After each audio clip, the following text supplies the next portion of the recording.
Los conectores de texto son algunas de las expresiones más comunes y más útiles en cualquier idioma, incluyendo el español.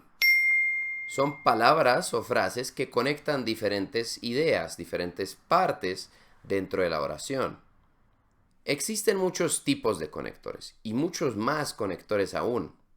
Vamos a hacer dos videos en los que te vamos a explicar 15 conectores en cada uno para un total de 30. Estos son los conectores más sencillos y más usados del español. Y si hay alguno que todavía no conoces, entonces te va a ayudar mucho a aprender sobre él. Comenzamos con los conectores aditivos. Son los más sencillos y los más evidentes. Conectan ideas, frases, oraciones, etc. El más común y el que verás prácticamente en todos lados es y. Traduce directamente al inglés and. Juan y Ana vienen la próxima semana a comer. Vienen a comer y a quedarse un rato. Vienen a comer y a tomar café. Vienen a comer pescado y ensalada.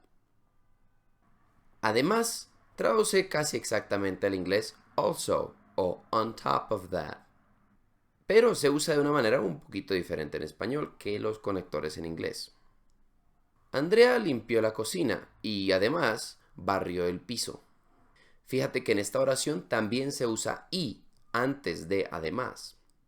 Esto es algo que va a pasar con varios de estos conectores. También es otro conector que se puede traducir a also. Los usos son un poquito diferentes con además. Con además nos referimos a un extra. Con también nos referimos a dos cosas que son más o menos equivalentes. Las manzanas se pueden comprar en la frutería y también en el supermercado. Incluso también se utiliza para añadir algo extra, pero es algo especialmente inesperado. Se puede traducir al inglés besides o on top of that, más o menos. María trabaja todos los días de la semana, incluso los domingos. Luego tenemos los conectores temporales. Estos indican el orden en el tiempo en el que las cosas se hacen o suceden. El primero que te va a presentar hoy es luego. Primero, corta la cebolla y luego ponla en la sartén. Traduce más o menos al inglés then. Fíjate que aquí también se utiliza y antes de este conector. No significa que se tenga que utilizar siempre. Puedes poner una coma y decir una pausa cuando estás hablando, pero a menudo utilizamos y. Luego indica continuidad, que algo sucede más tarde en el tiempo. Lo mismo sucede con después, que se puede traducir al inglés after that.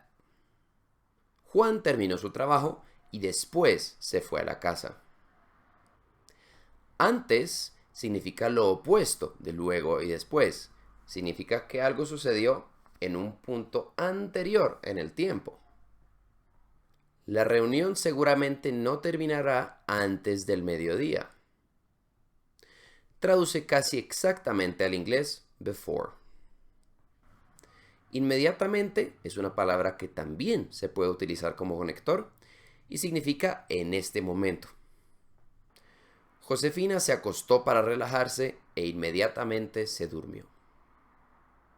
Fíjate que aquí también podemos utilizar y antes del conector, solo que en este caso lo cambiamos por e, ya que la palabra inmediatamente comienza con la letra i. Luego tenemos los conectores de oposición, que indican, como dice su nombre, que dos cosas se oponen. Se refiere específicamente a que la información de después modifica la información anterior. A pesar de, se puede traducir casi exactamente a despite. No aprobé el examen de inglés a pesar de que estudié mucho. Esta oración también se puede invertir de esta manera. A pesar de que estudié mucho, no aprobé el examen de inglés. Ambas son válidas. Pero traduce casi exactamente a but.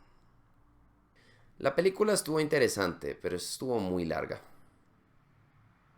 Sin embargo, es otro conector muy similar a pero y se usa casi de la misma manera.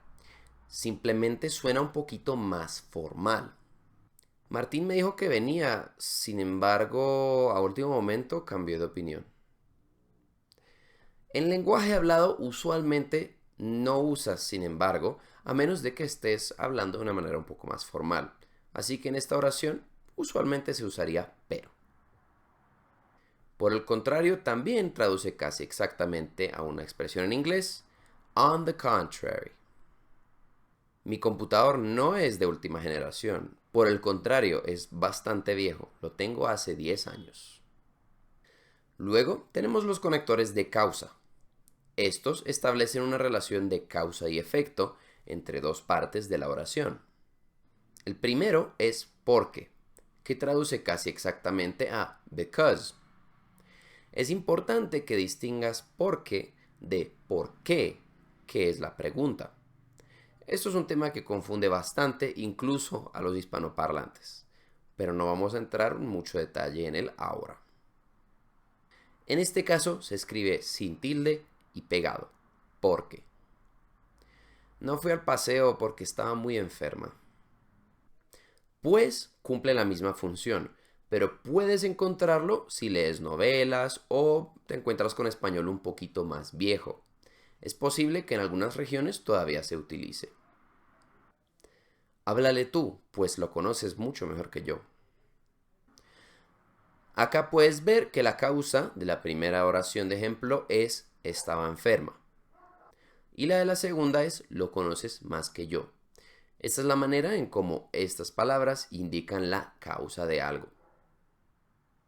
Para terminar, muy adecuadamente, tenemos los conectores de finalidad, que indican el propósito de algo o la razón por la que se hace o se dice. De estos te voy a presentar uno solo, para. Limpiaron su piscina para poder nadar. Esto se puede traducir de varias maneras al inglés como a to o so that, pero básicamente significa que esto se hizo con esta intención. Esos son todos los conectores que te voy a presentar el día de hoy. Espero que te haya ayudado a aclarar algunos de ellos. Y si quieres conocer más, en el próximo video te vamos a presentar otros 15. Entonces, suscríbete a nuestro canal si quieres verlo, déjanos un me gusta si te gustó este video o si te sirvió y coméntanos si hay algún otro conector que te haya causado problemas. Intentaremos aclarártelo y darte una oración de ejemplo.